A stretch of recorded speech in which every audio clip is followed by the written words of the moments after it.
आज हम हिंदी का एक बहुत अच्छा टॉपिक जो कि वाक्य के बारे में हम आज थोड़ा जानकारी लेंगे, जो कि UKSSSC as well as UKPSC के लिए एक बहुत ही इम्पोर्टेंट टॉपिक होता है, जिससे यूकेएसएससी उत्तराखंड हिंदी में कुछ क्वेश्चनिंग और कुछ मल्टीपल चॉइस क्वेश्चन पूछता है।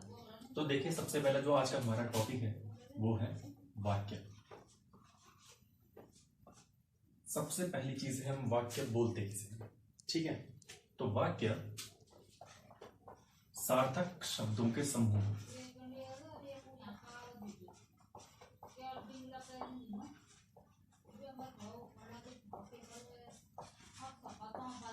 सार्थक शब्दों के समूह को हम वाक्य बोलते हैं, ठीक है। अब सार्थक शब्दों का मतलब क्या है? जैसे राम खाना खाता है, इसमें राम एक सार्थक शब्द है, जैसे किसी का नाम है। खाना एक क्रिया है, ये भी एक सार्थक शब्द है, इसका कुछ ना कुछ अर्थ निकलता है। सार्थक का मतलब है जिसका कोई ना कोई अर्थ निकले। खाना एक क्रिया होगी, सॉरी खाना एक कर्म हो गया, ऑब्जेक्ट जिसे इंग्लिश में बोलते हैं, और खाता एक क्रिया हो गई। तो इन सारे शब्दों का सार्थक अर्थ है, सार्थक अर्थ है। बहुत सारे सार्थक अर्थों से मिलकर हम किसका निर्माण कर देते हैं? एक वाक्य का निर्माण कर देते हैं। और दूसरी चीज, सार्थक शब्दों के साथ साथ इन सार्थक शब्दों का क्रम भी क्या होना चाहिए? व्यवस्थित होना चाहिए। व्यवस्थित क्रम, व्यवस्थित क्रम।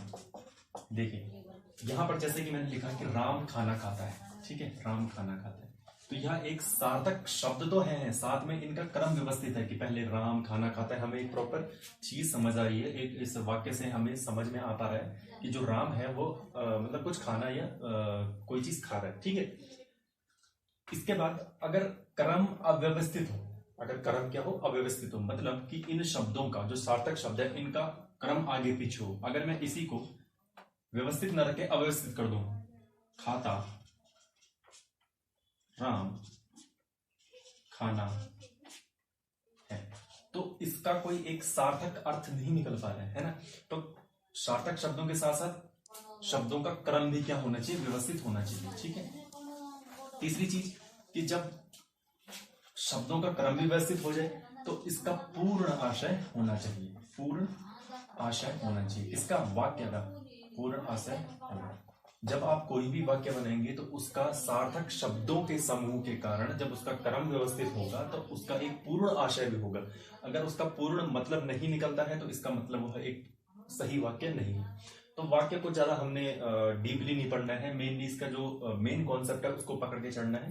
तीन चीजें यहाँ पे यही इंपॉर्टेंट आ जाती है। दूसरी चीज है वाक्य के घटक, वाक्य के घटक।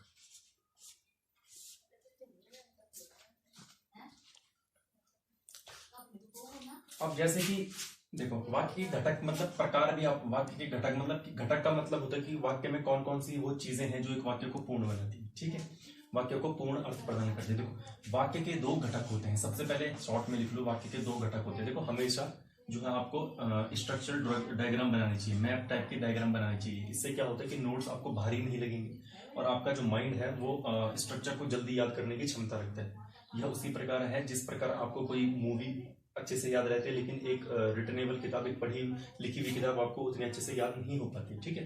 तो वाक्य के दो घटक होते हैं, एक होते हैं अनिवार्य घटक और दूसरे घटक होते हैं ऐच्छिक घटक, ऐच्छिक घटक, ठीक। तो अनिवार्य घटक, देखो नाम से ही पता लग रहा है, हिंदी में अगर आप किसी भी शब्द का, किसी भी वाक्य का अगर अर्थ समझ जाते हैं तो आप उस टॉपिक से आप 80% लगभग चीजों को समझ सकते हैं। तो अनिवार्य का मतलब क्या होता है? मैंडेटरी, जरूरी। देखो किसी भी वाक्य में कुछ जरूरी चीजें होती हैं जिसके बिना वाक्य पूरा नहीं हो पाता है, ठीक है, जिसके बिना कोई भी वाक्य पूरा नहीं हो पाता है, उसको हम कहते हैं अनिवार्य घटक। मतलब ये क्या होंगे? जरूरी चीजें होंगी, ठीक है। अब इसका एग्जाम्पल बताएंगे। ऐच्छिक घटक वह होती है जो अनिवार्य घटक के साथ साथ अपनी तरीके से वाक्य में सुंदरता लाने के लिए, वाक्य को अच्छा पूर्ण रूप से आशय प्रदान करने के लिए यूज करते हैं। जैसे अनिवार्य घटक के अंतर्गत हम पढ़ेंगे क्रिया,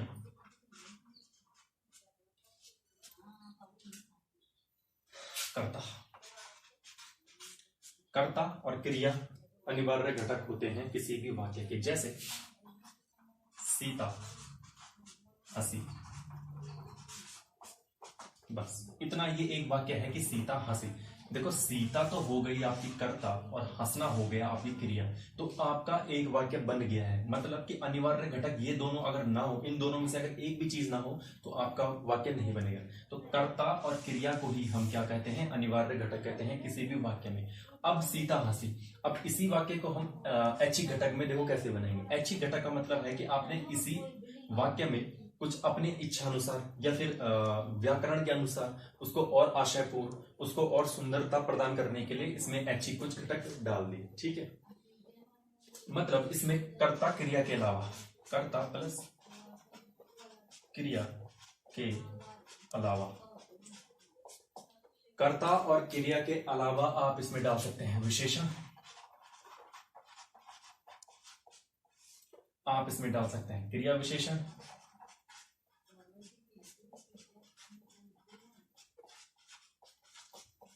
आप इसमें डाल सकते हैं कारक।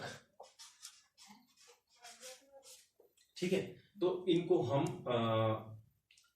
ऐच्छिक घटक कहते हैं। ठीक है, अब देखो सीता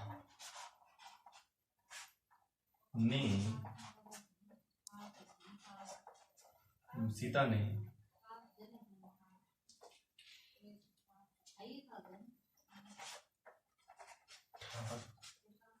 ठहाका लगाकर हंसने की कोशिश की। ठीक है, तो देखने के लिए सीता हंसी, सीता हंसी, इतने में ही वाक्य पूरा हो सकता था, लेकिन ऐच्छिक घटक की मदद से हमने इसमें आपका ठाका लगाना विशेषण डाल दिया, क्रिया विशेषण डाल दिया, हंसने की ने, यहाँ पे कर्ता कारक जोड़ दिया, कर्ता कारक जोड़ दिया। तो इस प्रकार के जो अन्य कर्ता और क्रिया के अलावा हम चीजों का इस्तेमाल करते हैं उसको हम कहते हैं वाक्य के अंतर्गत ऐच्छिक घटक। ठीक है,